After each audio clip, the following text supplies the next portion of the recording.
during the day is free to come and work and hang out. So if you're interested in finding out more about the Yetis, you can talk to Mel, who is in the back there, or just email Jacob Dillman, jd@yetizen.com. So we appreciate their support. And the other thing that we wanted to talk a little bit about is we've got some connected toy information that's coming out in the future. So we're going to just let you watch a little video of that.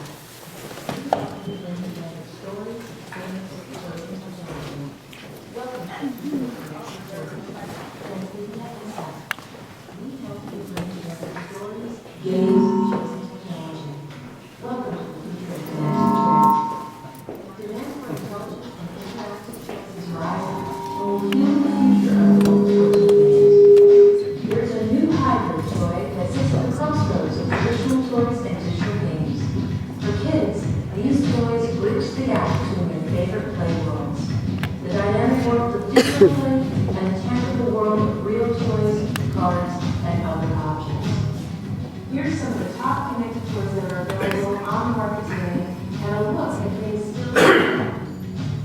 Zulu from Nardo Creative brings augmented reality to life with a first-person shooter game that requires that you hit the demons before they get you.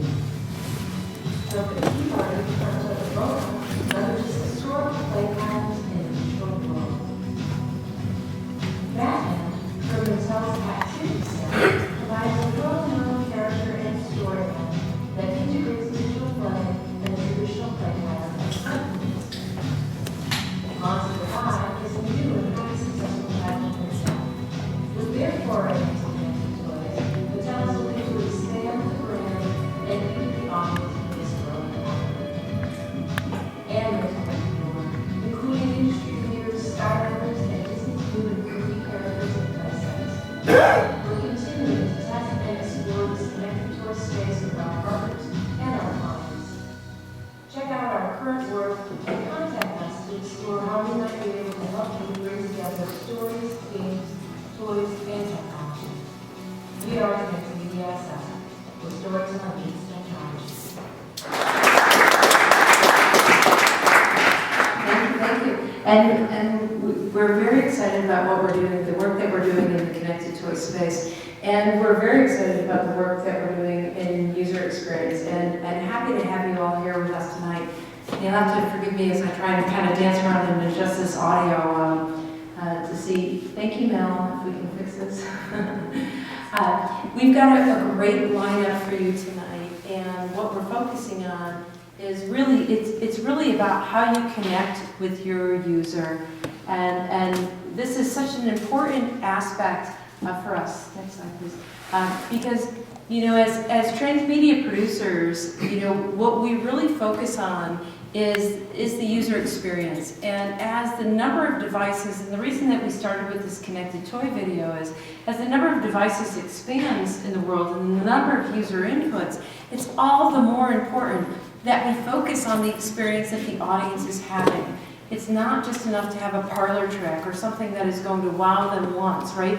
We need to create something that engages our audiences and keeps them involved and coming back. And when we thought about this, and actually, you know, my inspiration for this was our first speaker tonight, Marco Flavio Marinucci, and he and I were talking. He's an exquisite user experience designer, which is different from a designer. And I'll let him talk about that because he can go on about that. So it's a really completely different experience, but to create the experience for the user, to know how they're going to experience it is really profound. And we've only really just begun to start as business people to explore this. You know, and when I was starting to look back on this, it's really only been about 10 years that we started to explore the power of design to influence our businesses. In 2004, we had the first report on the impact of design on stock market performance. And make no mistake, this white paper actually showed that the companies that spent more money on design actually had better performance. They had better ROI and they had better margins. And so while paying for design may seem like an expense, the return is greater than you can ever imagine. Every year since the design industry has been looking at this report, and it has held true since 2004. We are in a decade, and I think really a millennium, a century of design. We're going to be focusing on design as we move forward. Another couple of things that have happened in the last decade is in 2006, Jeff Han had a video that went viral. It was a TED Talk that he did. It was multi-touch gestural display. The interesting thing about this today is that we all have this technology on our phones. You've got an iPhone, you've got a tablet, and if you've got these devices, this technology that people thought was jaw-droppingly impressive in 2006 is now on your lap today. So these types of user experiences that were, just really unique and profound at one point not too long ago, 2006 was 6 years ago, right? 7 years ago, are now in the everyday, and they're in every device that we're seeing.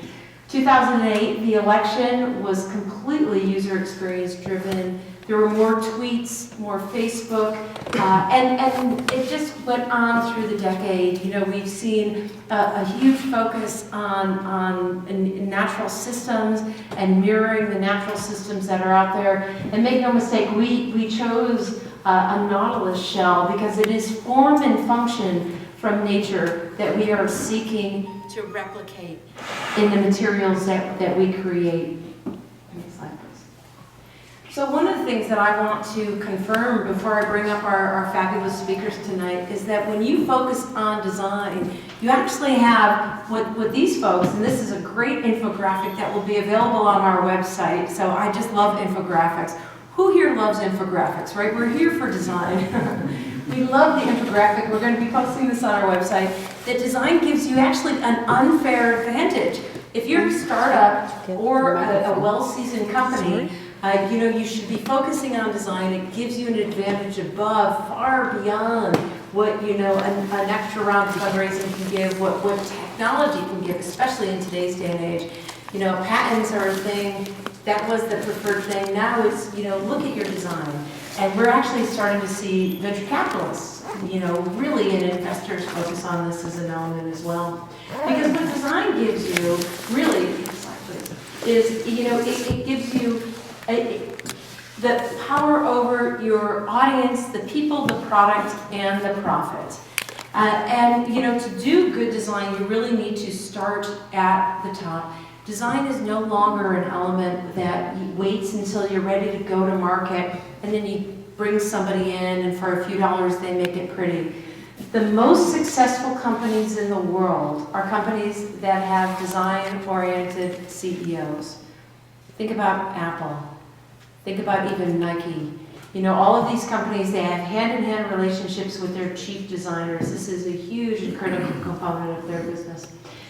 As we're moving into this really highly complex world with robotics and wearables and multiple devices that we're expecting people to interact with our products with, all the more important that simple is always better.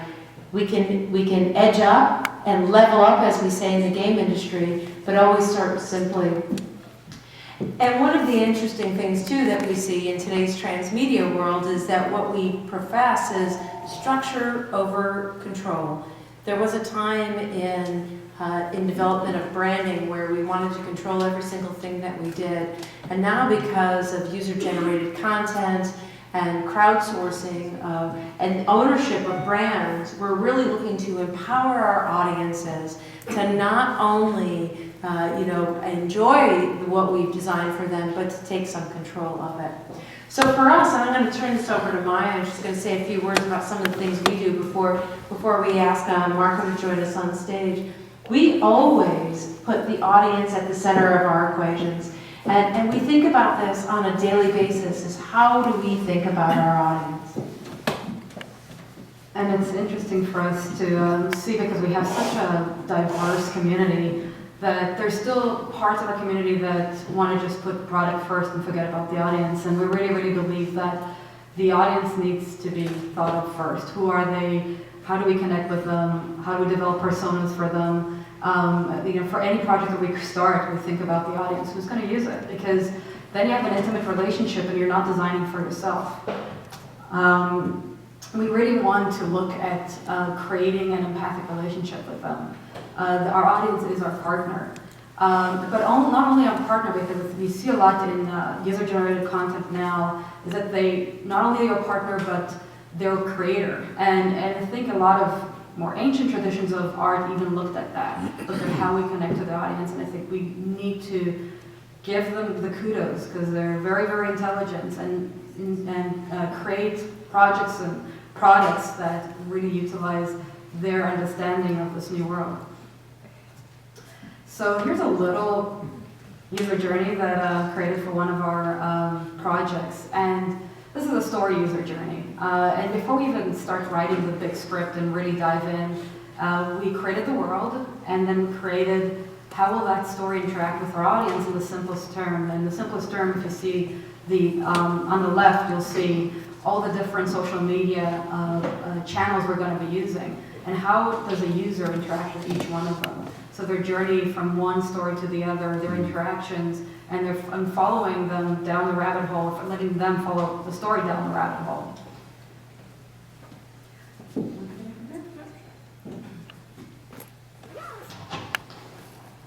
Okay, thank you. So what we wanted to communicate today was that, this is an important part of all transmedia productions and all media and future media products and projects. And one of the reasons that, when I was first talking with Marco about this, we wanted to focus on user experience, and we wanted to focus on the user design.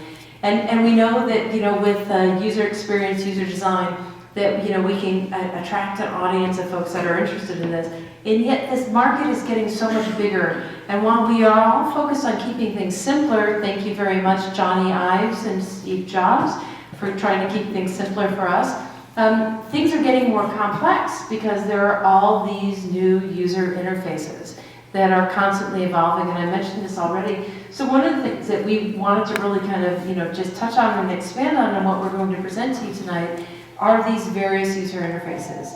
And so, we can take a look at augmented reality, perceptual computing and input, and Dseigner is actually here with us tonight. If anybody saw them, we'll have a little video on Dseigner, and the CEO, Jean-Noel, is here, and he'll give a little shout out for that. And we wanted to bring in some wearables, robotics folks, because everything will be connected, and everything is going to be about the experience.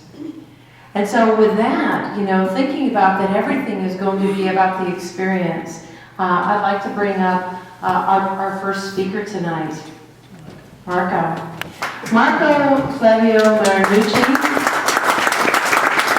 Food, talk to him about his food blogs later. He is the consummate Italian, that he knows food, wine, technology. He's a lover of all things, and really passionate about user experience.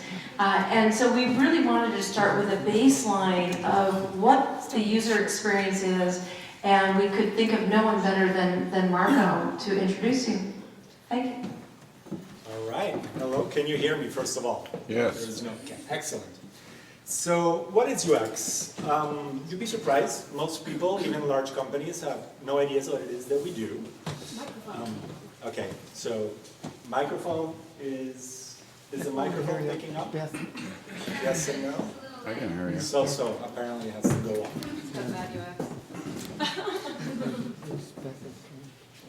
It's on. Shall I hold it closer to it? Hello, can you hear me now? Is this better? Yeah. Sorry. Okay, so it's going to be a double-handed thing.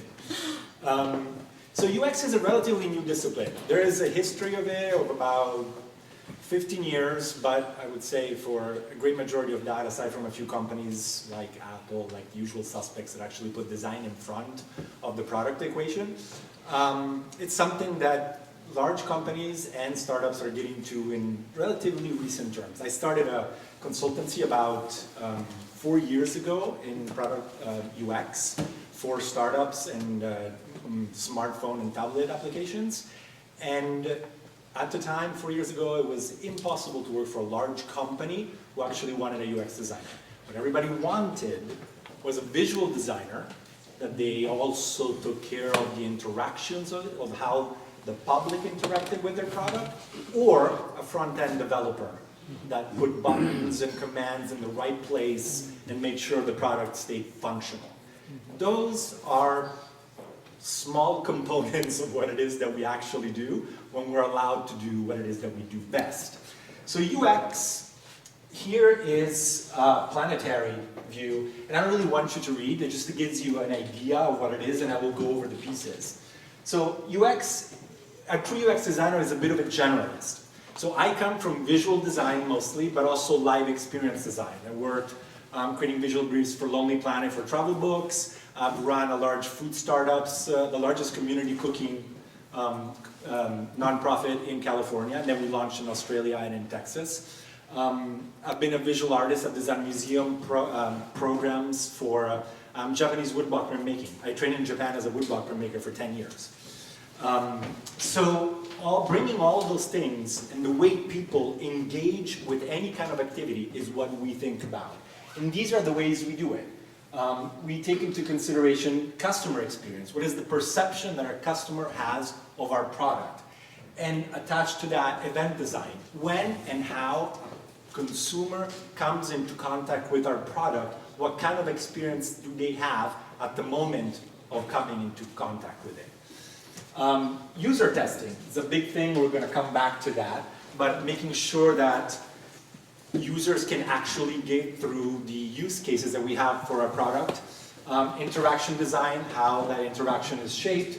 The actual creation of the physical product when needed to make sure that it complies with the uses that it's going to have. The interface, the actual digital part that the user sees of our product.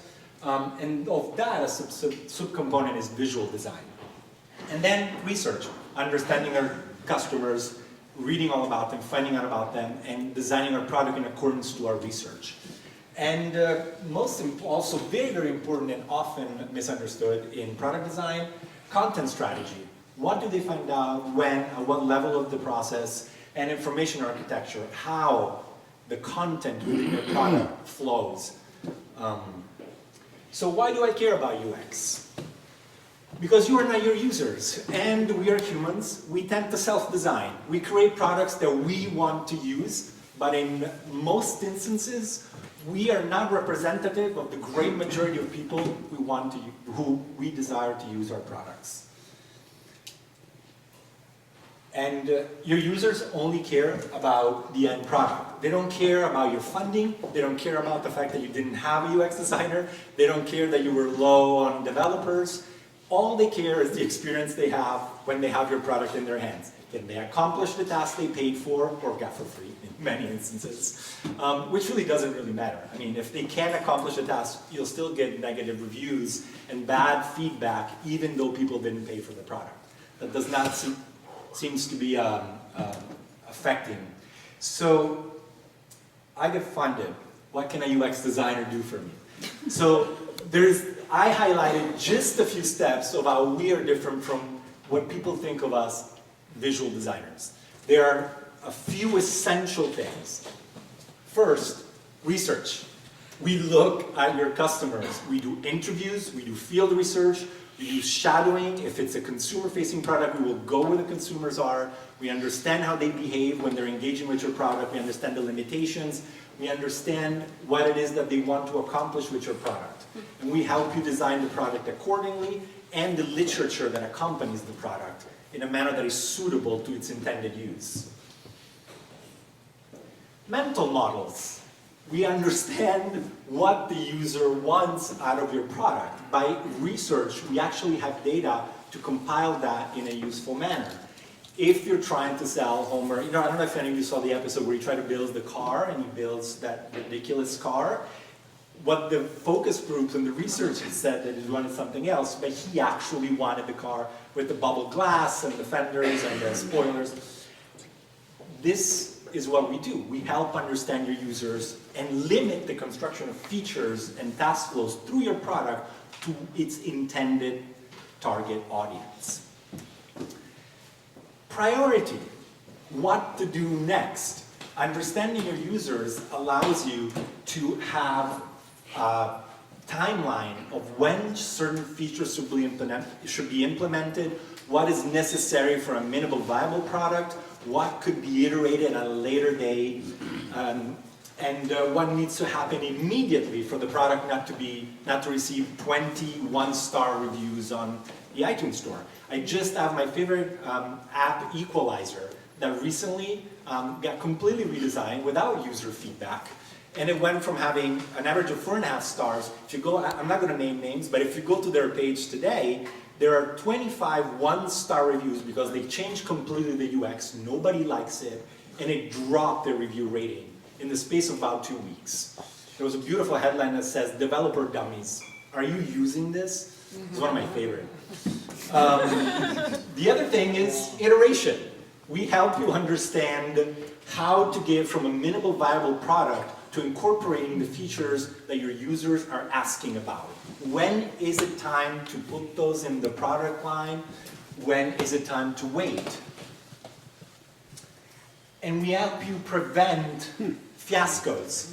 I mean, if you understand what it is that they want and what it is that you have the possibility to build, you try to bring those together, not over-promising, hopefully under-promising and over-delivering at the point of launch, and ensuring that the few core features of your product are fully functional. Okay, but how do you do it? These are the UX deliverables. These are some of the essential deliverables, hard deliverables you would get from a UX designer. Personas and scenarios, basically an archetype of your users, different profiles of your users, and the scenarios in which they're going to use the product. Research, and we'll go more into that. Task flows, you saw at task flows, is basically following the customer journey through your product in all its iterations. The user launches the app. What do they see? What do they find? What happens when they click here? What happens if they make a mistake? What happens if they can't get back to the home page? That is a user journey through the product. User testing. You make sure that everything that you promised is going to work actually does, and that what you build actually corresponds to the way users are thinking of using your product. The mental model of Homer with the donut. Analytics analysis, one of the most underutilized skills in a product design.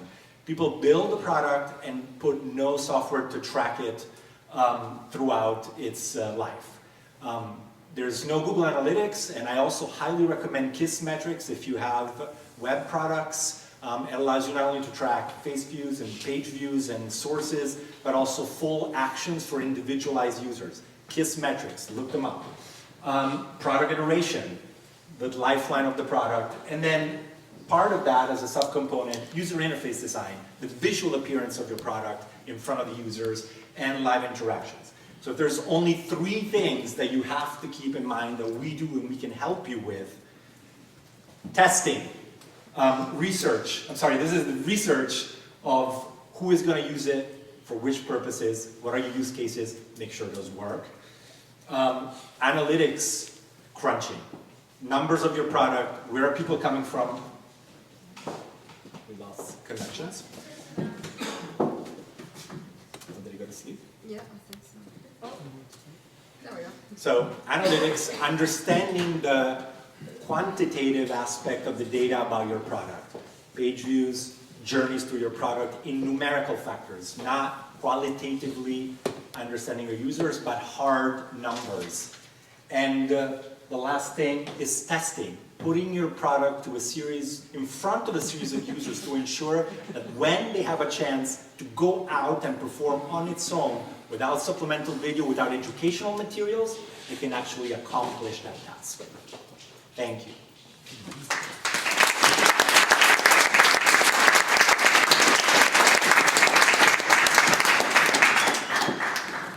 Thank you, Marco. And while we're transitioning, we're actually, Aaron Rapaki is going to be joining us on stage, and then we'll have some opportunity to ask some questions from all of our panelists in a moment. But does anybody have any questions for Marco while he's up here? Michael, thank you. Yeah, one of the most difficult things I've found in doing the kind of thing that you do is getting people to talk about what they'd really want if they actually understood what your product could deliver. So that evoking of requirements in the context of an affordance or a set of affordances that they'd never even imagined. Could you talk about that a little? Yes, well, user interviews are one of the hard part of user experience because they're qualitative. So there is no hard data to validate what people are saying. You have to be a very good listener and you have to ask the right questions and not interrupt people when they are telling you a story. There are some good rules of thumbs. I always say, the 5 W's, why, where, when, what, and How? Don't ask direct questions. Ask contextual context about the situation in which the product is going to be used. Don't ever ask yes and no questions. And make sure people are telling you stories out of which you will extrapolate information about the utilization of the product, and they will provide you supplemental information as things you had not thought about because they are telling you a story of how that would happen. I want to ask one more question before you step down, and then Marco will be back to join us with the rest of the panelists. So formulate your questions. But my big question is this: how do you get people to not lie? We've done a lot of interviews with people, and they talk about what they actually think that you want to hear, and or how they want to be perceived, and it's not how they truly behave. And That's, people lie, and that's, I hope we're all adults and we all figure that is out by now. The reality is, you sample enough people, and it doesn't have to be a big number. I mean, usually to get a persona, I will interview about 6 people of the same kind of persona that I am looking for to extrapolate information. And then you average, you listen. Again, never specific questions. Specific questions are a sure way to get a lie. And not because people want to lie, but because people want to please. Yes. If you've already built something, you invested time and money, they're gonna say they like it. They're not gonna try to make you feel like, oh, you just wasted 6 months of your life. Also, they don't design products. They may think, oh, would you use this? Yeah, I'd use it. Then they put it on their phone and they forget about it.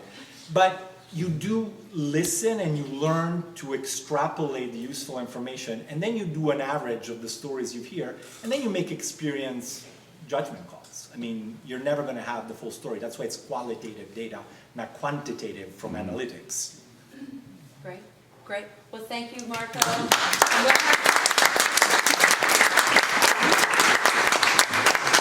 We'll have Marco back and to join us with the rest of our panelists. So as I said, please formulate your questions. We've got this great UX panel.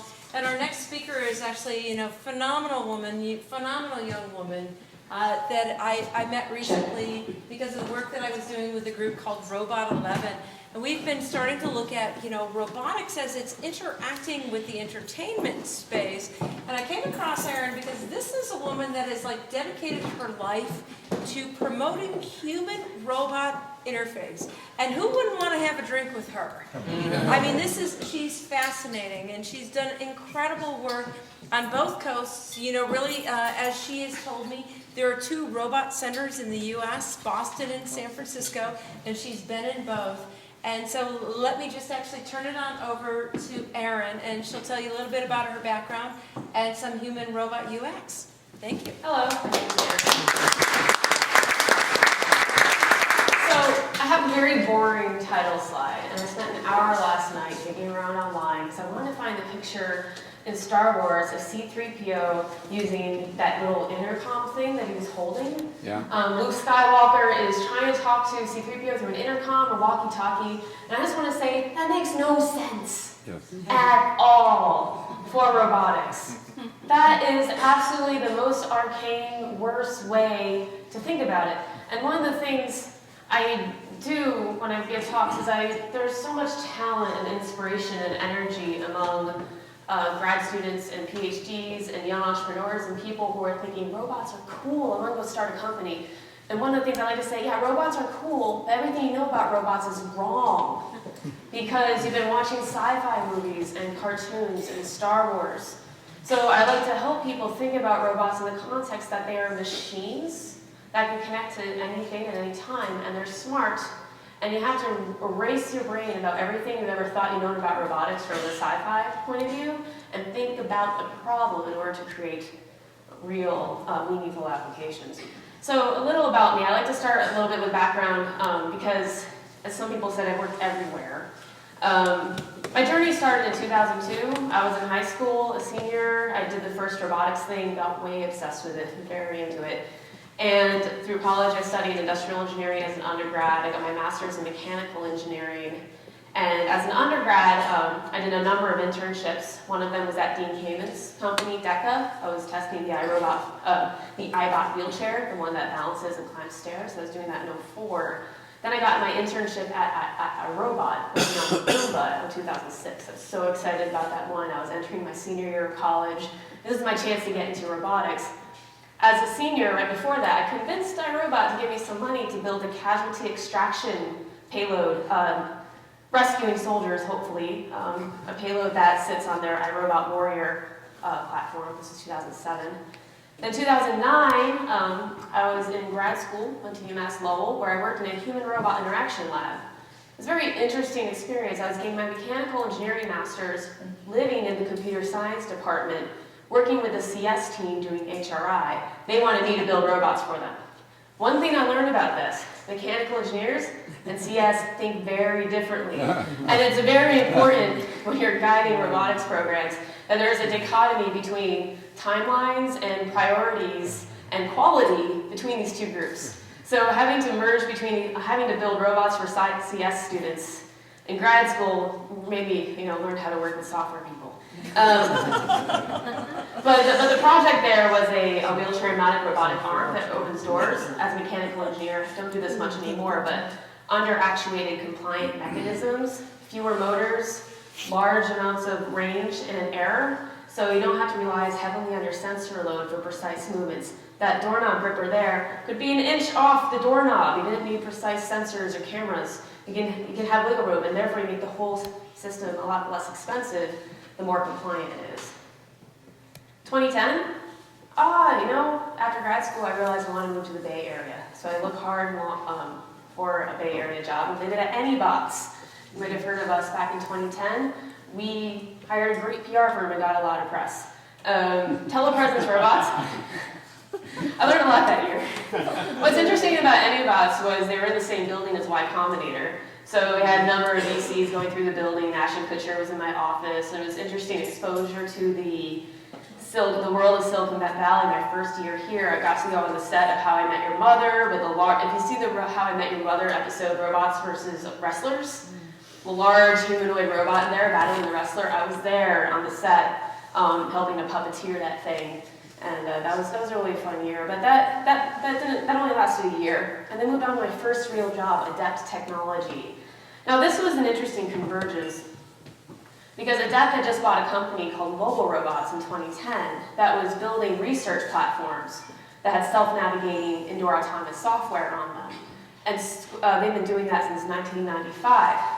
And for the 5 years prior to Adept purchasing them, they've been in entire factories and hospitals tuning their algorithms for indoor live dynamic path lighting, basically moving inside any way a robot is expected to move.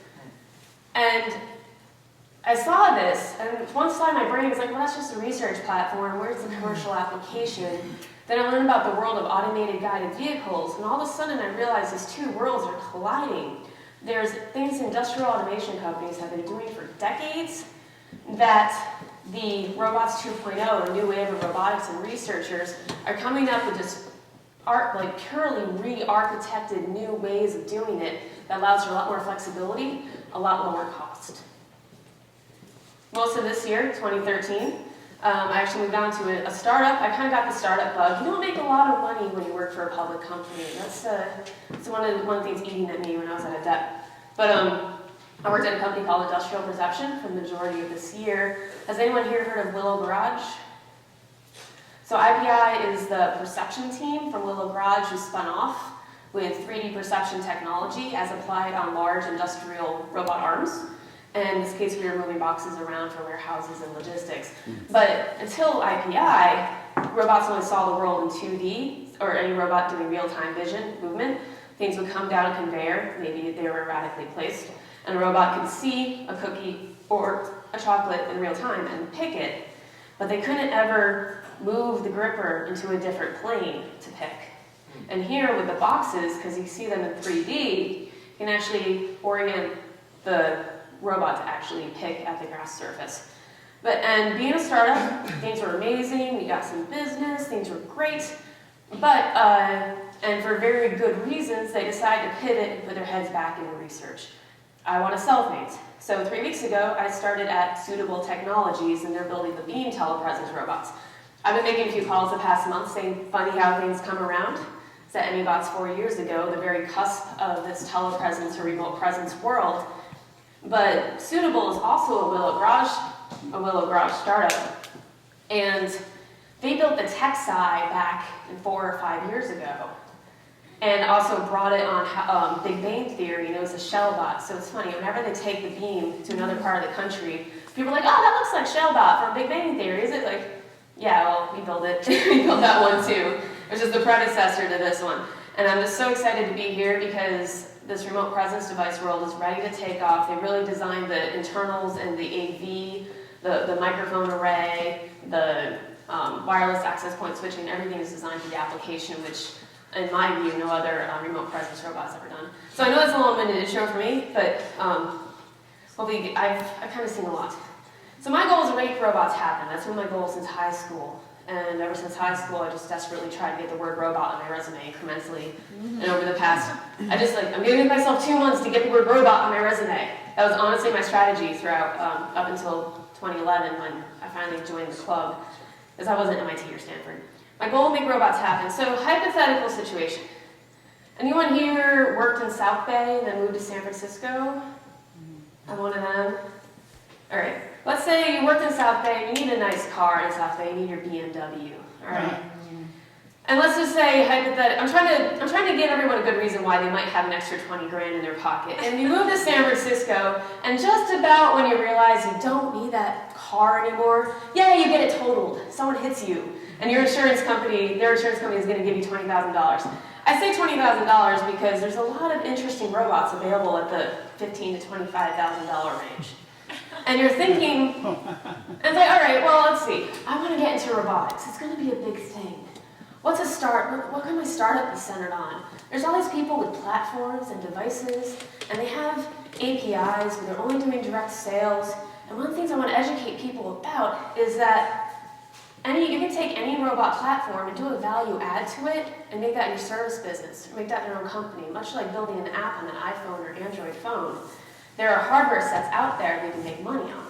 However, it's not always clear. Sometimes your favorite robot and the one that evokes an emotion or is cute or something is not the one that you're going to make the most money on. So here are 3 robots you can get for, you have your check for $20,000 from that insurance company. You don't need a car anymore, and you want to start a robot company. What do? So this, I should have wrote down what these robots are called. Yeah. This one's NAO, now.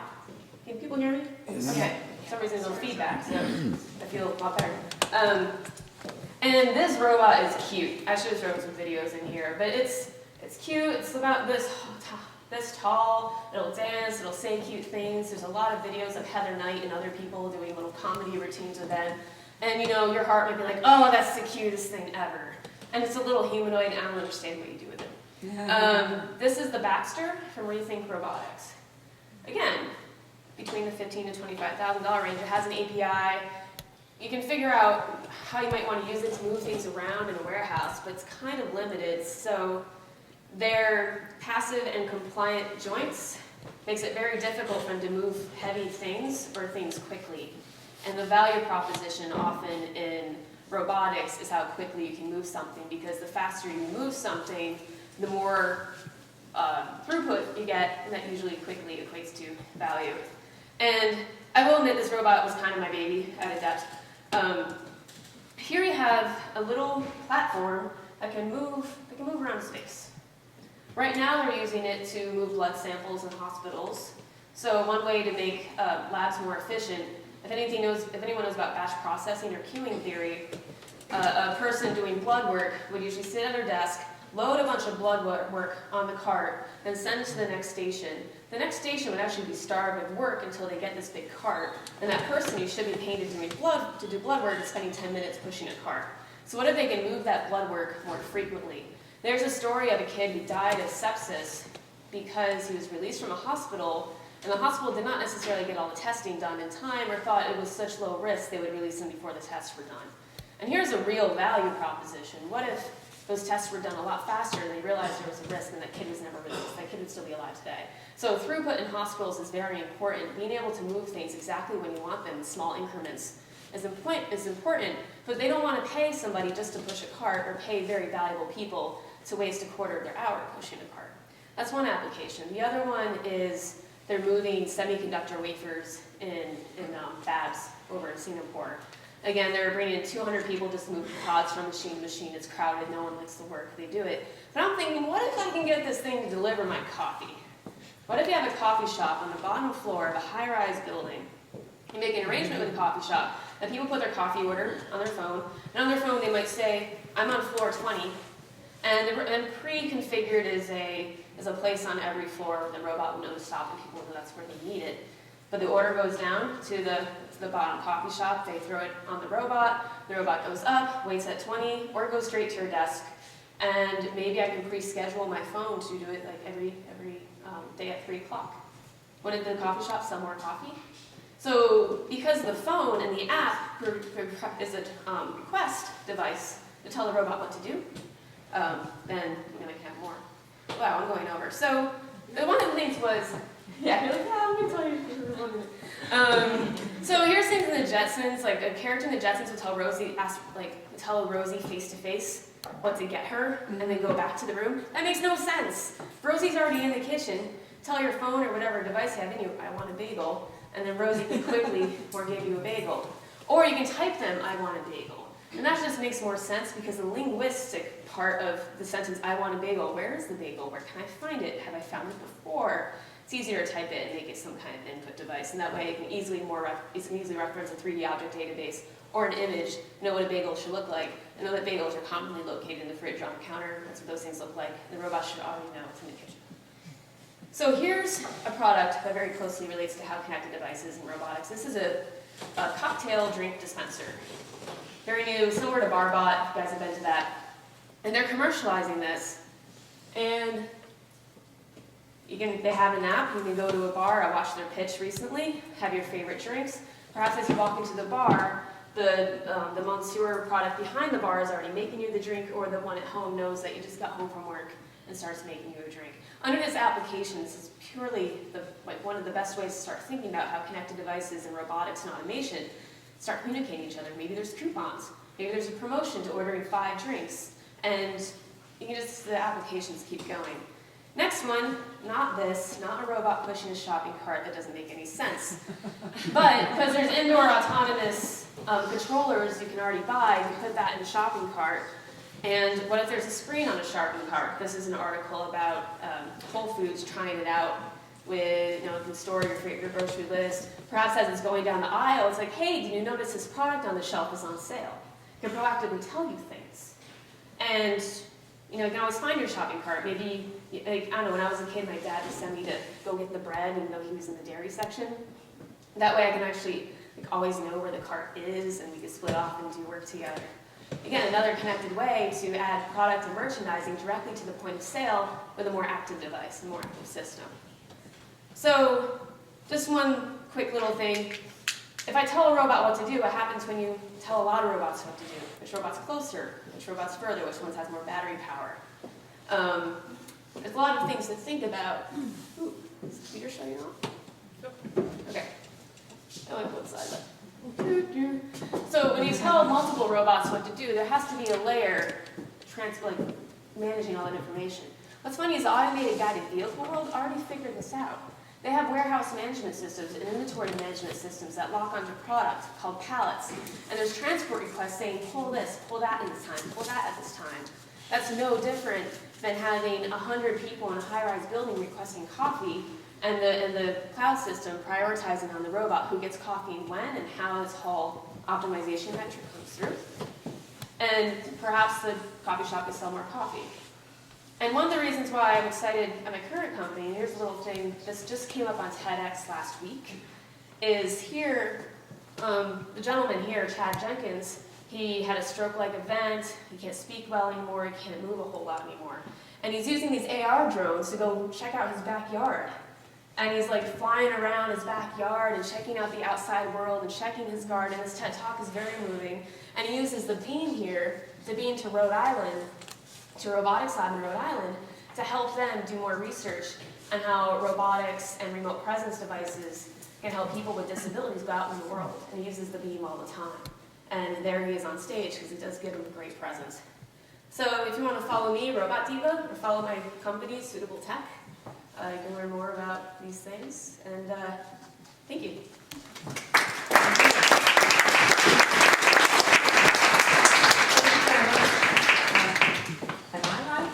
You know, it's ironic. Oh, Aaron, stay up here with me for a second. We're another glass of wine. Yeah, there you go. We're doing a UX event, and we're having technology failures, which happens. So you know, it's funny. You know, whenever I speak to my speakers about coming to these events, we always have a plan B, right? Plan C is to do like shadow puppets on the stage. So we're ready for you at any time. One of the things is, you know, I love the stuff that's happening with robotics. And as we all know, you know, or as we all can imagine, even if you don't know it, that, you know, a lot of the robotics that have been happening have started in the industrial settings that Aaron shared with us. And now we're starting to see things like Play Eye, yes, and a number of things that are happening in the connected toy space and the much more human connected space. And I'd like to ask, what do you see as really the next, where's the first Rosie going to be? I mean, we've got Roombas. How many people here have a Roomba or an automated house? I have a Roomba. Oh, just a couple people. Nobody has an automatic vacuum cleaner? They're fabulous. I could be a salesperson for those people. I have hardwood floors and a cat, and they're really wonderful. I got that for free when I was an intern at iRobot, so they're useful, they're great. So what do you see as the next really human interaction robot that's going to be on a mass scale? I can't just say one. The problem is a multi-purpose robot will be very, very expensive. And that's been the issue with robotics. You have excellent technology, and with adept and industrial perception, they had amazing technology that industrial folks are willing to pay for. And that's why I allowed myself to those companies for a long time, was because they had a technology where once you create breadth of scale, that technology would become accessible in more consumer-based devices. But there's going to be a limiting factor to robotics where the best technology is going to be stuck in automation for a long time. You're not going to see it in connected devices. But in terms of using your phone or computers as input devices to these machines, and perhaps the machine is shared, like this coffee delivery system. It could just be a cart with a coffee tray on top, and you don't have to disrupt your day if you have a busy day to go, have a really nice cup of coffee made for you. And this device is instead shared.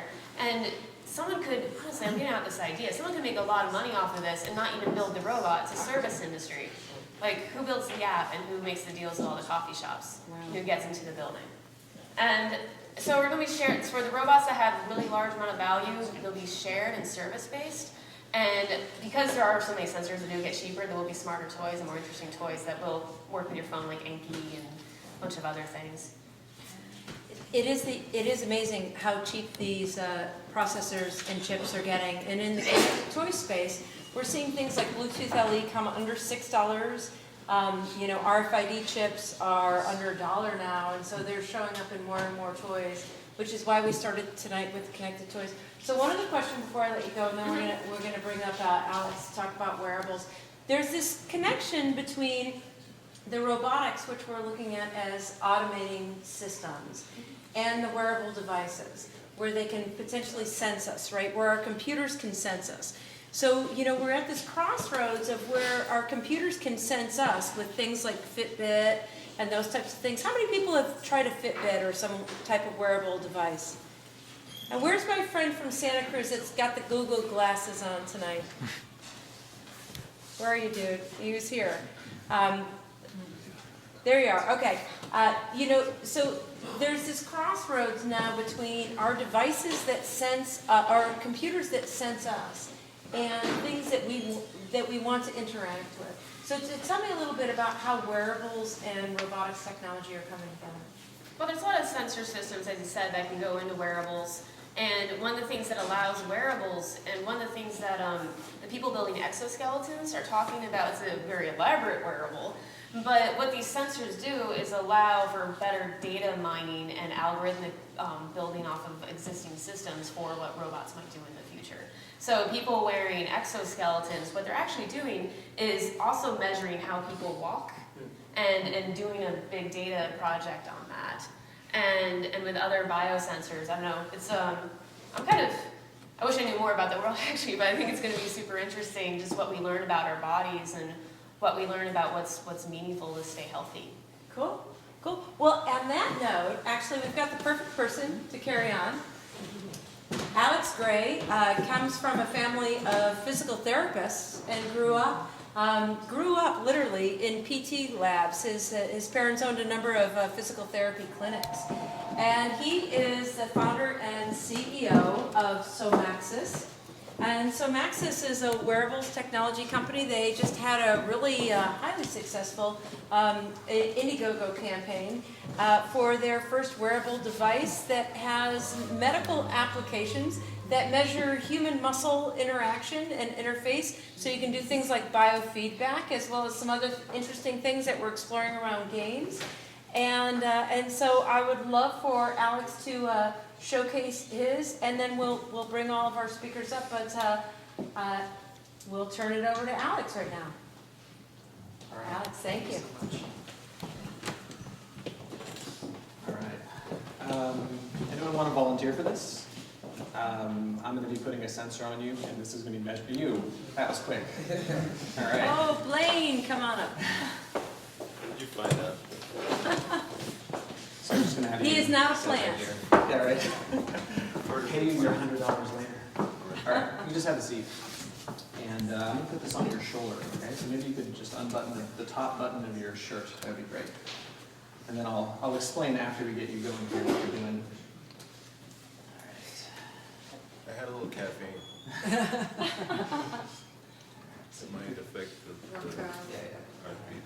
Okay, let's see how this works. Would actually connect to.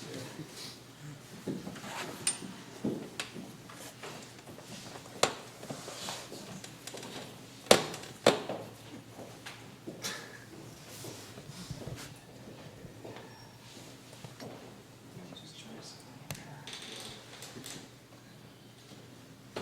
Is it gonna show me naked? Just take this for a second. That's why I'm scared to look around. We might be seeing something on that. So, while I'm setting this up, the name of this sensor is called the Cricket, and this sensor measures a number of physiological parameters, most generally electrophysiology data, which means it can measure your muscles, it can measure your heart, it can measure your brain, and there's also a 3-axis accelerometer on it. And as was mentioned, I grew up in a clinic that was using technology like this to retrain the stress response in order to teach people how to recondition their reactions to physiological stressors at work. People that have repetitive strain injuries, carpal tunnel, tendinitis, certain types of conditions that are due to overuse and inflammation of the muscles. All right, let's try this. Attempting to multitask.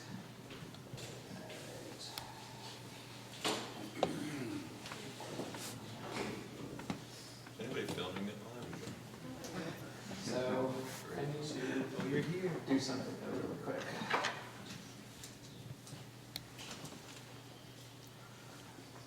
Sorry about the delay. You want a better shot?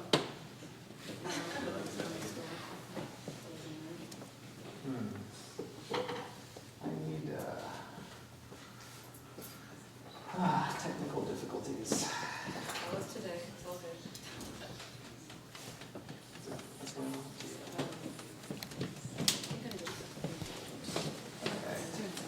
go ahead and, I just want to see if you just like shrug your shoulders for a second. Up or like forward? Yeah, just up, it's fine. Just do a little disco move. Yeah, there we go. There you go, boy. Uh-huh. Roll it. Everybody in the audience, roll your shoulders. Let's get a little thing going on while we're waiting. You can relax for a second now? You're doing great. All right.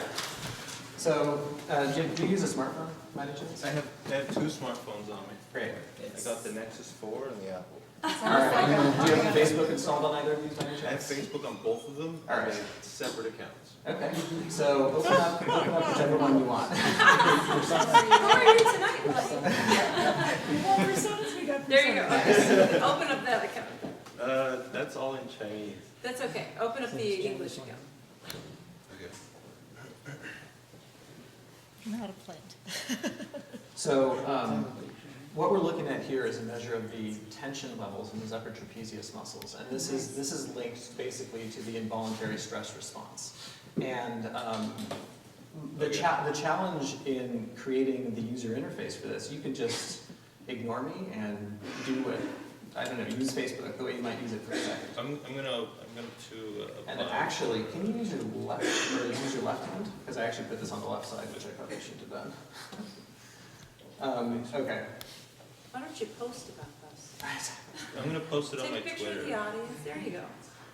So, so basically, traditionally, the way that this information is visualized is you have a therapist or someone who is looking at a live graph. That's true. And- And this graph basically shows the live tension levels in certain muscle groups. And then the therapist will use different types of techniques and interventions to basically teach the person how to retrain their muscle use. And these are typically people with injuries or problems of some sort.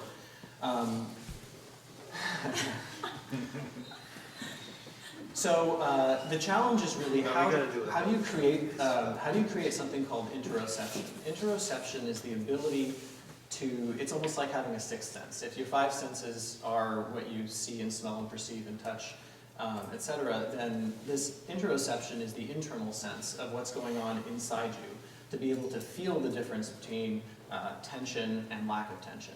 And it's really interesting because if you tell someone, relax your muscles, a lot of times they'll say, okay, my muscles are relaxed, but then when you actually hook them up to a machine which can give them that feedback, they'll be, 10 times the normal level. And so There's no sensor in the picture. that's true, and you should probably keep your shirt on. There's selfies everywhere, right? Selfie. Exactly.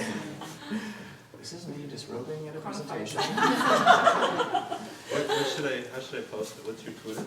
Don't have one, actually. He's got a website though. I do have a What's the website. website? It's somaxis.com.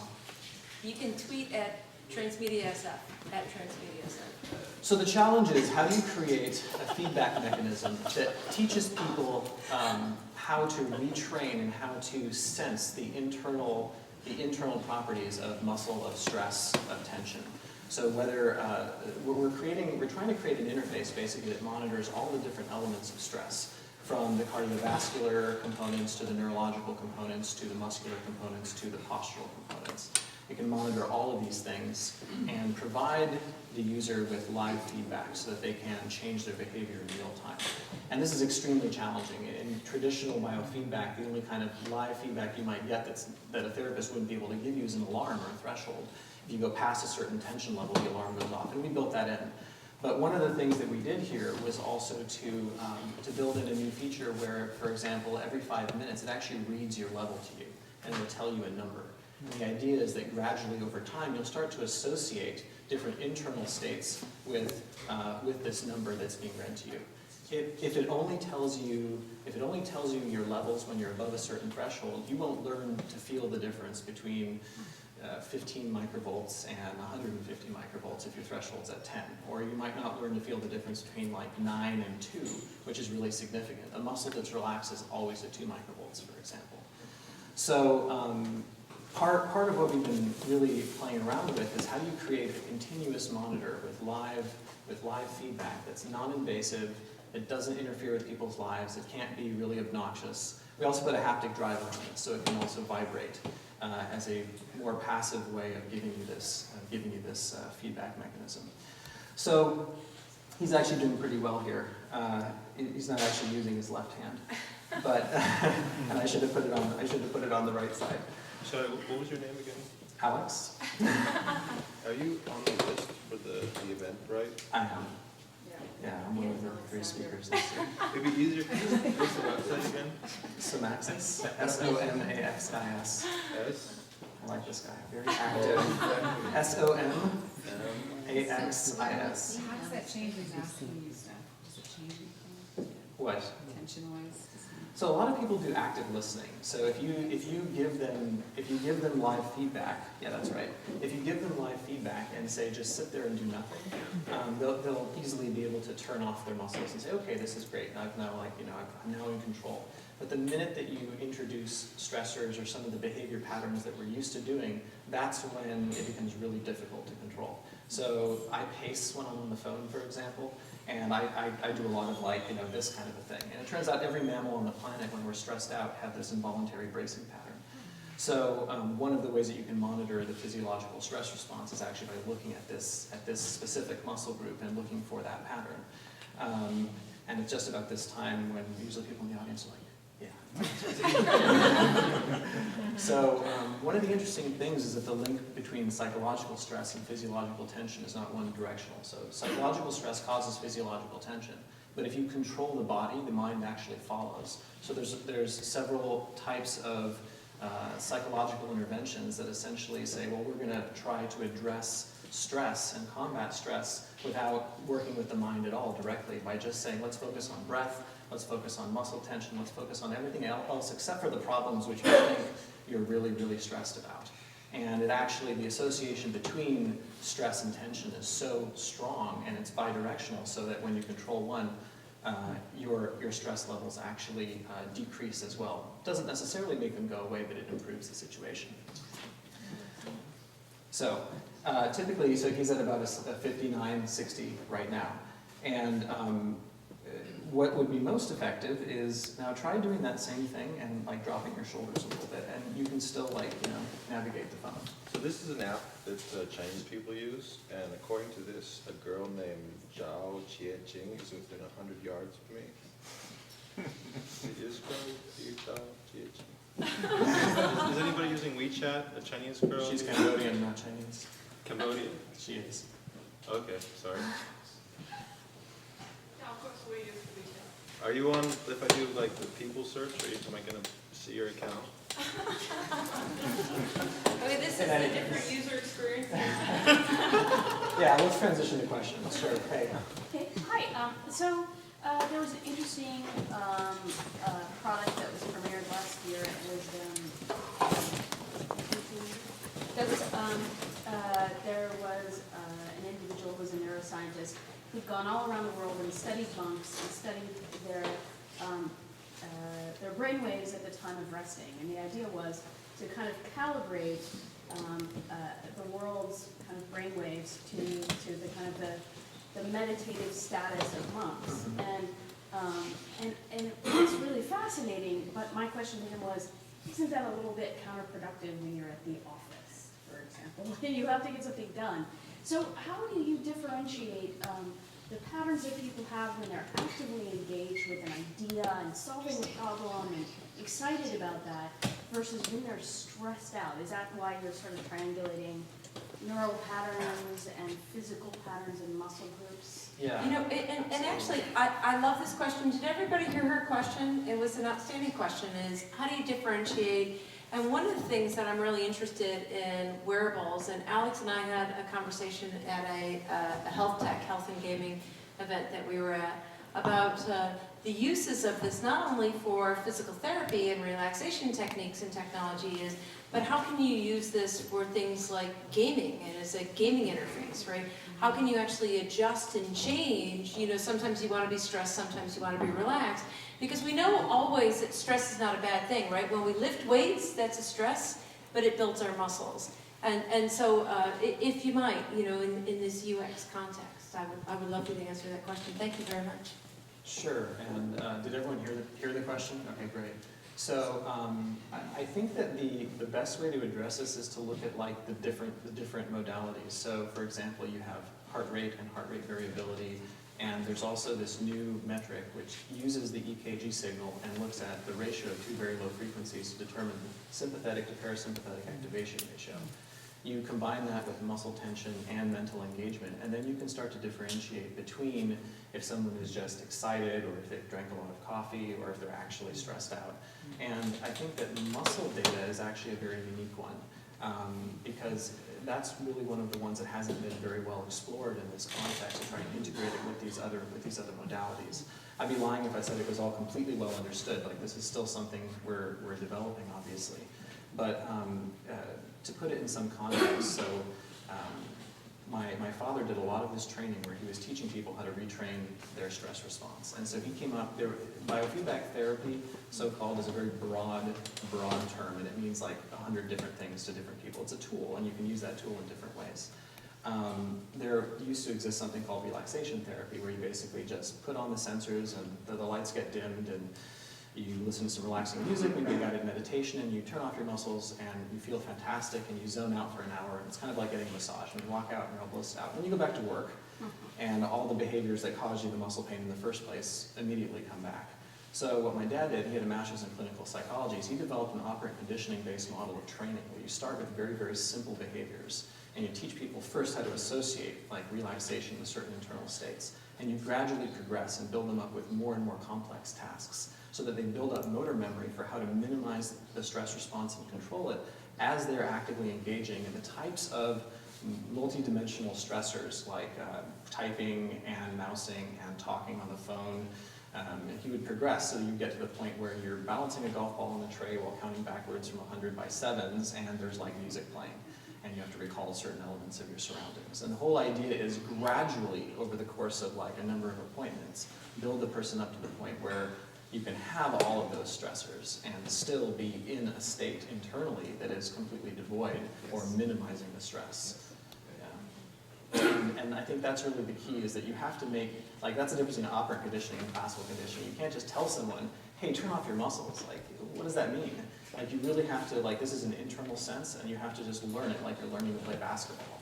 You can't, like, explain to someone how to play basketball. You just have to go out there and you do some basic drills, and then you, like, learn how to do free throws, and then you learn like some dribbling skills, and eventually, like, if you do this enough, like, you develop these skills in such a way that you can perform and even do it under pressure. So learning how to use your body in a different way in the context of stress is exactly like learning how to play a different sport that you've never played before, because we typically have a lot of patterns of use that are drilled in for 30, 40, 50 years, and relearning that can be quite a challenge. And that's where the UI and the continuous feedback really has to be extremely clever. Maybe last question. Hey, and I know we've got a bunch more questions, but I'd like to actually take a chance to thank Blaine and get him off of the. Thank you very much, Sue. And I know that we've got a bunch of questions, and I want to get my other panelists up, because I would love to start asking some of these questions in general. And I see two out there, so and I want to hold on to those. But as Alex was just saying, while we get Aaron and Marco back up here, he was talking about this idea of playing basketball, right? And you can't just tell somebody how to play basketball. But the interesting thing about the way that the human brain works with user interaction is, if you tell somebody who knows a little bit how to play basketball to focus and concentrate on how to hit the shot from the free throw line, right? We all know what the free throw line is, right? You get fouled, and you get to take the free shot. Their mind, they actually get better and better at it, even though they're not physiologically practicing. So I'm interested if you might just talk a little bit about how the mind-body and then the body-mind, right? How does the mind control the body? Are you looking at, with your wearable devices, to go the other way? You're looking at training the muscles to affect the mind. Are you looking at the mind-body connection as well? I think the short answer is yes, all of the above. this is still a nascent field. And so part of what becomes really interesting is looking at complex behaviors and how you learn to integrate a lot of the technologies. For instance, in indoor positioning, this is now becoming possible because you're merging a lot of different sensor modalities like Bluetooth and accelerometer and GPS, and now you can start to navigate inside buildings. But until all those technologies were in the same place and the same time, it wasn't really possible to develop the algorithms. Now that they're all located in a smartphone, like now this is being created. And I think the same thing is happening in the wearable space. So now that it's becoming possible to have these technologies inside sensors that, this used to cost $10,000 for a little machine like this that could monitor your electrophysiology data, and that didn't even have an accelerometer in it. Now that the price is dropping to $100 for a sensor, and we're getting some ubiquity, now I think this is a real opportunity for designers to come together and developers and to sort of help co-create this. I just want to say, I'm from New York, and just moved here, but in layman's terms, it is so stressful in New York. And to answer this young lady's question here, I mean, I'm sitting here, I'm stressed just listening to you. I'm detoxing from moving here in just 1 month. And, just to understand that, yes, stress is a good thing, especially when you're working on Wall Street and all that great stuff. But we in New York try and control so much of our calm. And we're always so high that to wear this, this would go off the roof, because then you're sitting down and you have a measuring stick that says, okay, you're going to blow that gasket, calm down, you're going to blow that gasket. It will make us then think twice and keep us calm, and then we'll do our job better. So in one way, I could really see this doing exceptionally well on a high level of people who have a lot of stress that don't need to be so physically, but maybe their heart rate might be too high, and they may have a heart problem. I think So- and somebody needs to give Eldridge a hug. Anybody? Really, welcome to San Francisco. We're happy here. But one of the things I think that to balance off of Alex's point and Eldridge's point, that there are so many uses of this new technology, and one of the things that's phenomenal for us as designers and strategists, communication strategists and product strategists, entertainment strategists, is that these things are getting to be so ubiquitous and so inexpensive.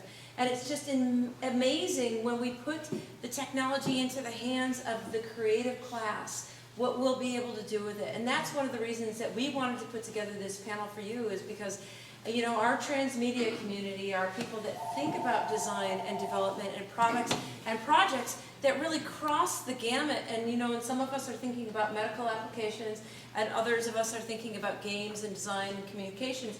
But for all of us now, these types of technologies that Aaron and Alex are representing are accessible. And these are the types of things that we'll be able to develop and to design for. And it's a really exciting time. Great job, man. So I know we have some other questions here.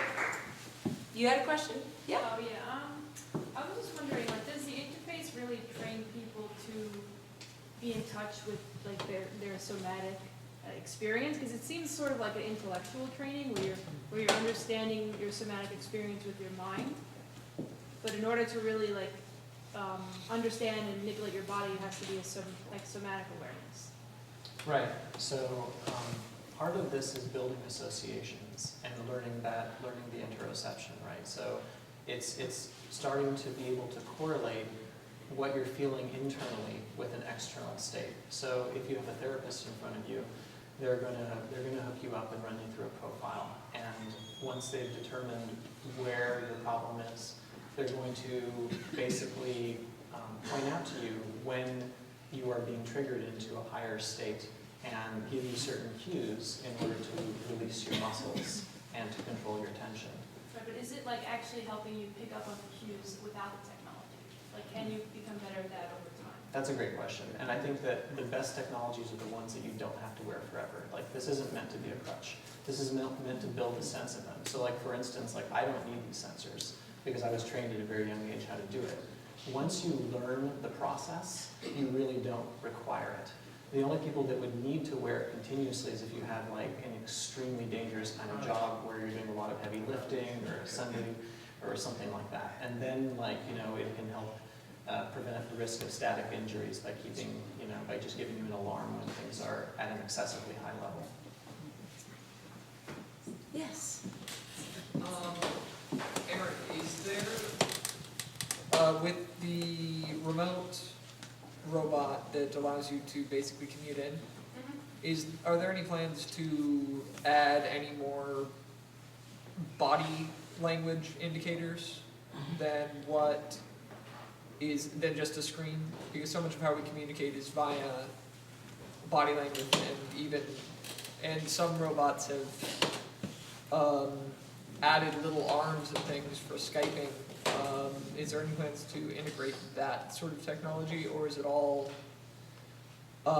just based on the screen right now? So there's two ways to look at that problem. There are a lot of remote presence devices that came out over the past couple of years, and many have different design philosophies.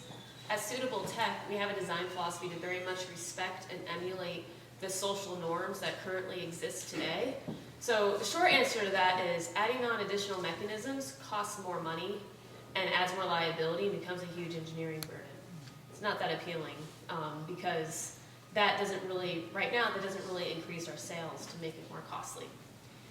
Instead, we take the philosophy that the screen and the face, we have the largest screen of any of them out on the market, and really respecting the social norms. For example, we don't allow easy video and audio recording of conversations, because when you're talking to somebody, you don't do that. You tell somebody you're recording the conversation. We had a number of journalists use the Beam to attend a trade show about a month ago.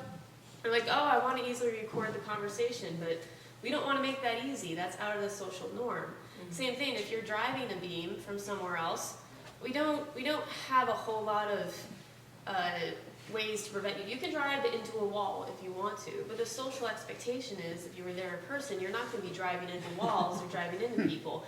Instead, we focus on very low latency, very reactive driving. So when you drive it, you're cognizant that there's people around you, and really good audio and visual, great visuals, and you see the room, see the floor, see the people around you.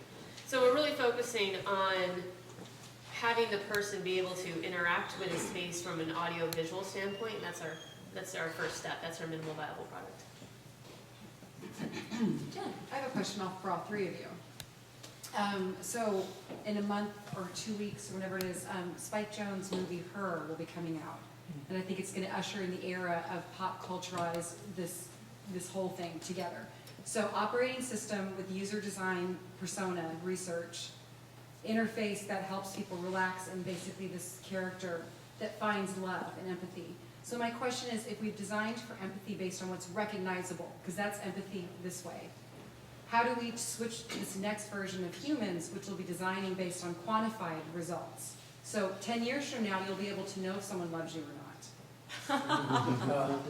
Unless they're faking their data, because we know we can fake things in some ways, right? But I'm saying, so how does that change when we realize that what we create in our own image may not be what we actually need, and we're going to have to take on a whole different way? And I think each of you have that kind of, because this pop culture is about to shift, and this idea that we can fall in love with what we create, and it may not look like us, but it'll give us things that become better versions of who we are. Okay. How many people here are parents? You fall in love with what you create, and then they don't turn out to be what you expect. Little monsters. Coming out. Are you familiar with this movie? Scarlett Johansson just won Best Actress actually at the Rome Film Festival like a few weeks ago for that role. Yeah, it's a great question though. You never see her, which you never see her. It's a spectacular question because I think that it goes to something that I was asking Marco earlier, and I think that both Aaron and Alex should be able to address this because we are often as human beings dishonest with ourselves with what we want and with what we project, and we want a mirror vision of ourselves, but really do we, right? And so yeah. And I'm actually speaking mostly to Aaron. I find it perplexing that I mean for all of you, but that we create these robots to be just like us, and it's like that's actually not the robots. Almost like we're not respecting what they're about and what we're creating. And in the vein of singularity, when that's 2080, whatever we think about the robots and age of spiritual machines, but putting that aside for a second, designing for something that we respect what we create, but also helps extend who we are.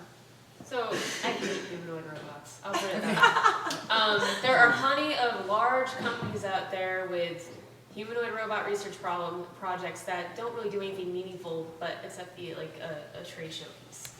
And you're right, there are robots that are intrinsic to doing things well that don't look like a human.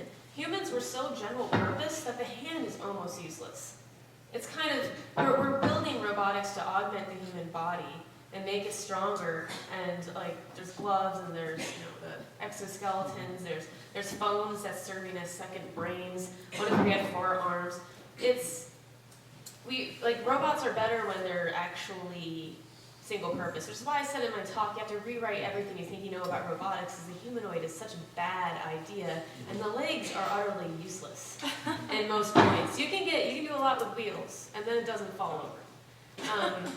But I actually read a book recently called Player Piano. It's a book written a long time ago. I don't know if anyone's heard it. Kurt Vonnegut. Yeah. Okay. And the reason why someone told me to read this book is I am constantly asked the problem, what happens when robots take all jobs? And I want to give a good answer to this, because robots don't replace dance or actors or art or designers. Robots won't be able to design anything. Robots are a reflection of work we've already done, but they're useless for work we have yet to discover and uncover and do. They're not good for fun, they're not good for play, they're not good for entertainment. Well, in terms of toys, they're entertaining, but it takes somebody to decide it takes a person to design and decide what the entertaining experience is. But this book is so bleak because it says the machines are doing everything, that there's 2 classes of people, there's the engineers and then there's everyone else who can't make money. And I finished this book. It's a very great book. And I finished this a week ago, and I'm like, I don't want to live in that kind of world. It's just so depressing. And if it comes, I honestly say this, I want to make robots happen for the right reasons, and there's a time when rules need to be put in place. I'm also keeping an eye out for that. Yeah. Because there are so many companies who can't hire enough people to do their jobs right now. Right. Logistics companies can't hire enough people to move boxes. There's a poultry factory in South Carolina that moved to a depressed area of South Carolina because they get enough people. That might be a way to get enough more people to go work at a chicken plant. They're tough, awful jobs, but there are jobs that are out there and people aren't working them because they're tough and awful. And so the no jobs available thing, I sigh. I'm like, no, there are jobs. You don't want to do it. If we get user interaction right, can we fall in love with what we create? See, well, there's Pygmalion's story. He does fall in love with the statue. The problem is that I see with that, it's the same problem that I see with research on online dating. We can be trusted to know what we will find interesting. And it's the same question that I was answering the gentleman before, saying people lie, but not because they lie, but because they don't know themselves enough to project outside of themselves into something that has a life of its own. Right. So you will find points of interest in communalities, but experiences that have shaped an individual and who they are not going to be present in that. So we will find that we are more compatible with the creations that we make. We may yet get very bored with them quickly.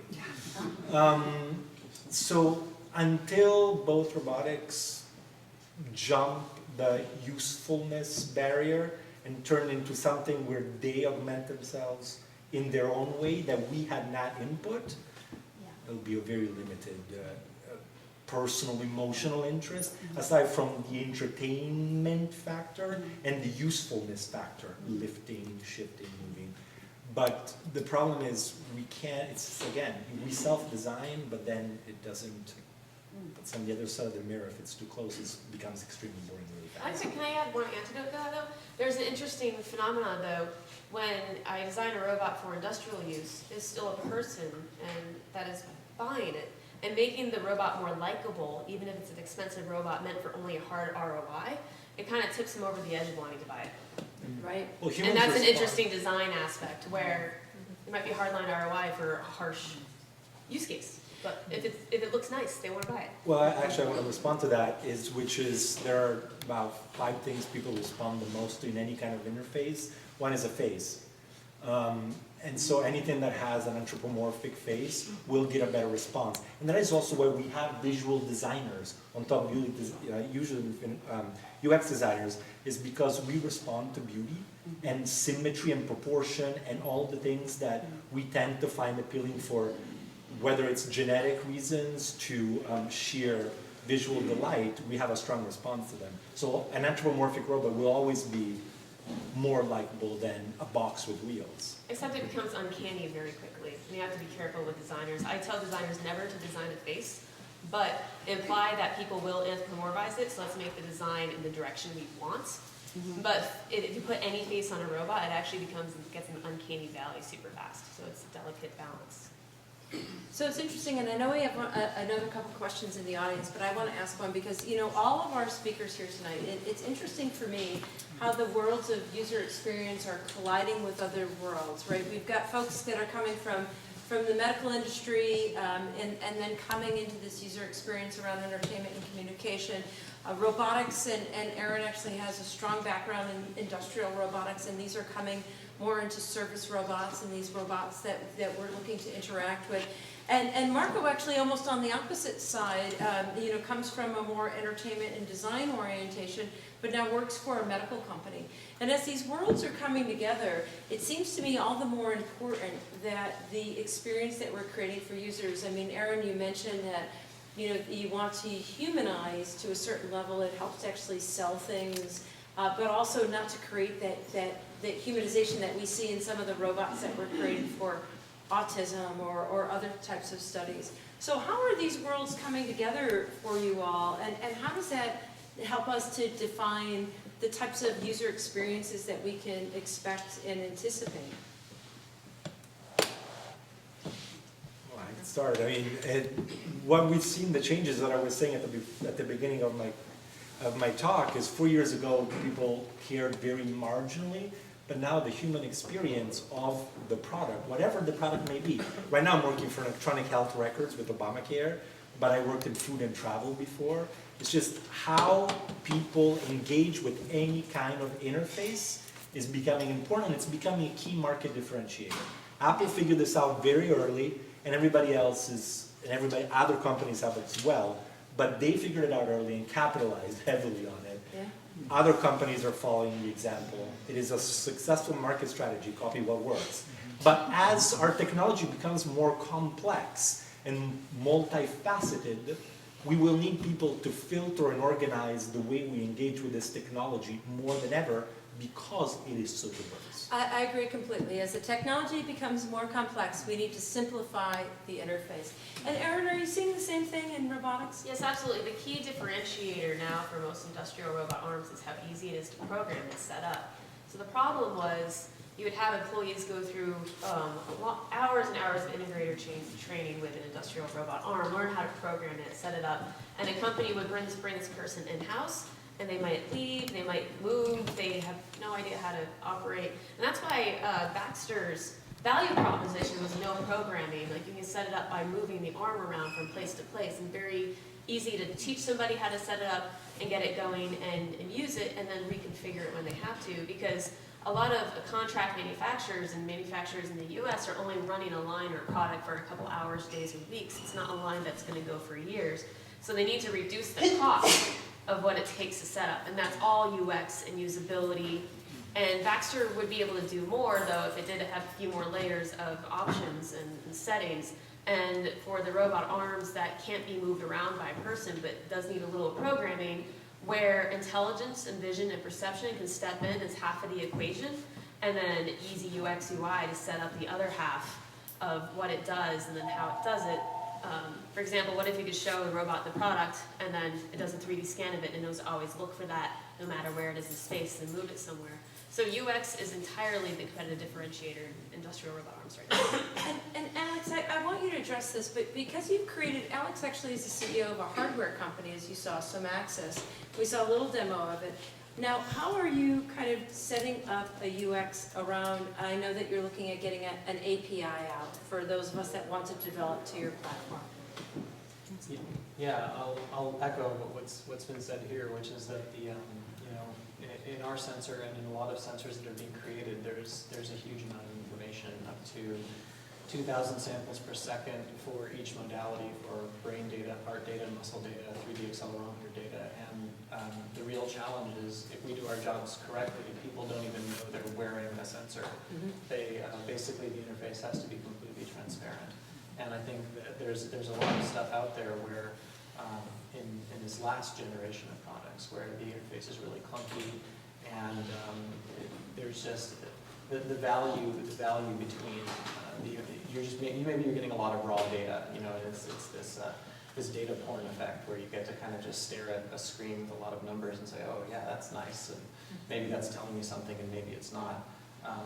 But really I think in the next generation of products we'll have things that basically can induce behavior change and do it in the simplest way possible so that effectively you just get a nudge in the right direction at the right time without seeing any numbers, without seeing any data, without seeing any graphs at all. And I think it's the simplification of this that's going to make a difference. Great. Yeah. Yeah, so I had a question. It seems like both interoception and the anthropomorphization of robots sort of has to do with how we reflect ourselves with technology. And then the UX side is sort of how we analyze the behaviors that come out of those reflections, in a sense. So what would you say is the opposite or the other pole of the uncanny valley? That's interesting. I don't know, entirely frightening. Yeah.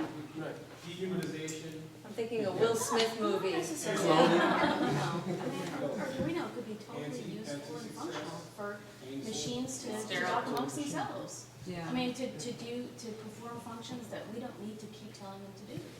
So the uncanny valley certainly relates to, there's a funny, if you search ode to the uncanny valley, there's a lot of photos of humanoid robots that just look strange. And it's a phenomenon that's entirely perceived by humans. And when I was at iRobot, many people refer to Roombas as their pets, or they have some anthropomorphic sense with the robot. And I was at iRobot in 2006 on as a mechanical engineering intern working on the big change between, the big difference between the 2005 design change and the design change that launched in 2007 or 2008.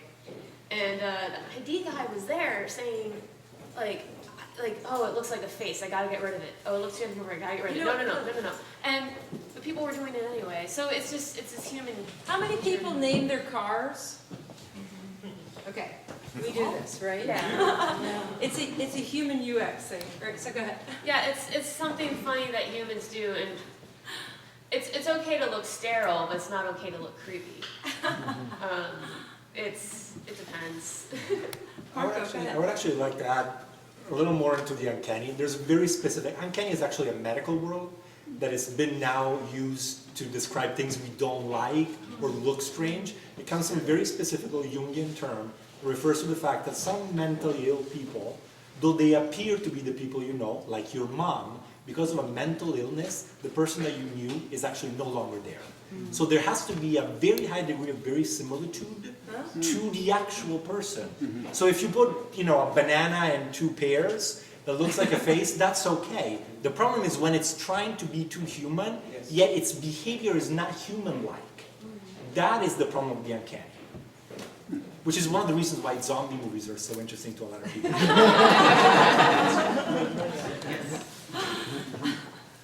Alex, do you have anything to say about zombie movies? Is there any questions, please? I was just wondering where comfort toys are going to go. For example, like babies.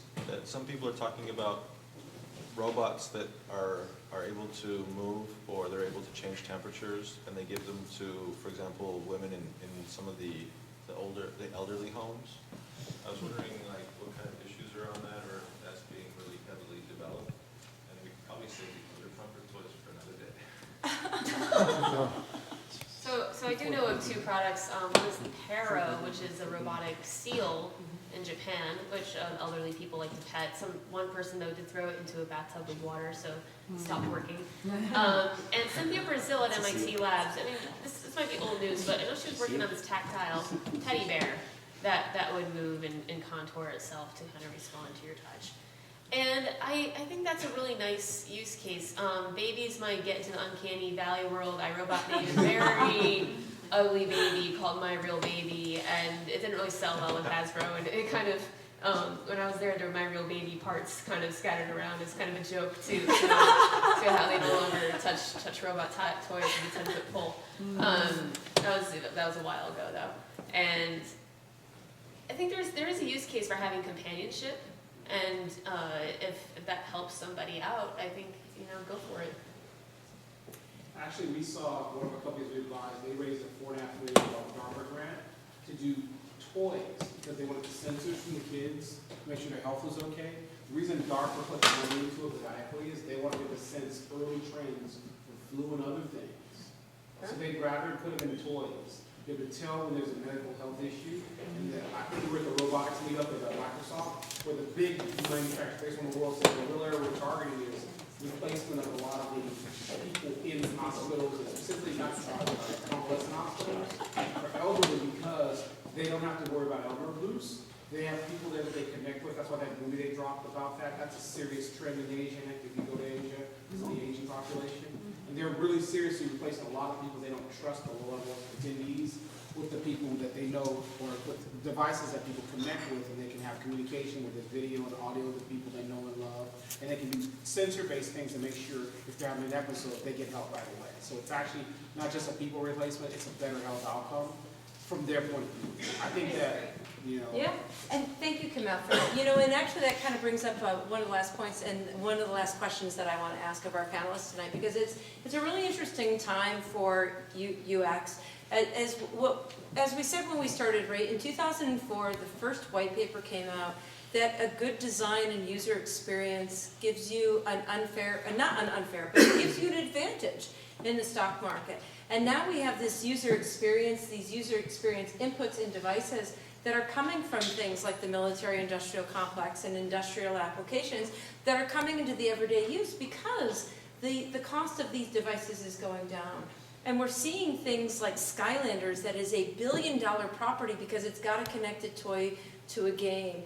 And where are these Skylander kids going to go? The next level is going to be, I fear to say it, comfort toys and all these other things. And it's just a really interesting time for us. So the last question that I'd like to ask the panel is, your industries are so incredible and emerging today. And actually last night, on a Sunday night, I was in a Best Buy and I started shooting pictures of the wearables division that Best Buy had. It's phenomenal what it was over a year ago. So where do you think your industries are going in 3 to 5 years, let alone the future? Alex, do you want to? Sure. Right now, we see the price and the size reduction significantly in wearables, and there's this Cambrian explosion of these technologies at the moment. And right now, they're all sort of devices, but probably in 3 to 5 years, they're all going to be embedded in everything. So hats, shirts, socks, underwear, there will be options to have sensors and embedded technologies which will give seamless and transparent feedback. That's my best guess. Okay, no comfort toys, but comfort underwear. I'm looking forward to that. Erin, go ahead. When I crossed the Bay Area 4 years ago, I maybe can name, the robot companies here, 10, 15, it was small. Now I can't even name them all. There's an explosion happening. It might be hard to keep track of because a lot of them are in different markets and verticals, and some of them might not be relevant to a consumer. But there's a lot of activity here in robotics. And I was saying back in 2010 at AnyBots, we were just waiting, hoping for 4G and Connect sensors and iPads. And at the end of the year in 2011, they all came about. And that spurred so much development and exploration in robotics that for lower cost, more accessible products, that there's really there's a big tidal wave of robotic stuff coming along. You might not be able to afford it all, but it's definitely coming. Cool. Marco? Seamlessness. That's all I'm going to say.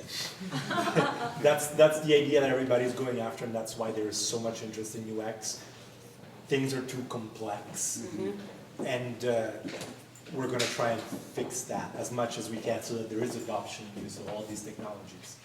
If the barrier to entry is too high, we're not going to get adoption, or it will take a lot longer to do so. I agree. So, I think that in some, and we've got outside box that is here and is going to show you some things, and our speakers are going to be here tonight.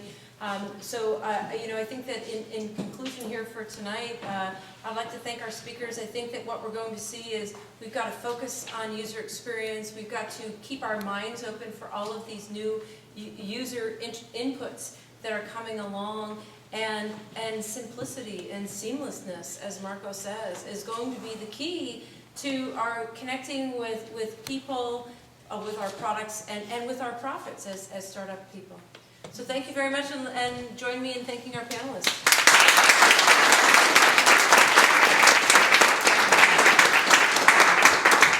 So before we head back, and there's Jean-Noel from Outside Box, who's going to talk a little bit about his perceptual computing systems. Oh, quick announcement. TV of tomorrow hackathon in New York. Comcast sponsors still open. Cool. When is that? The 9th is the 9th of December. Okay. Free. Comcast is sponsoring. If anybody's going to New York City in December.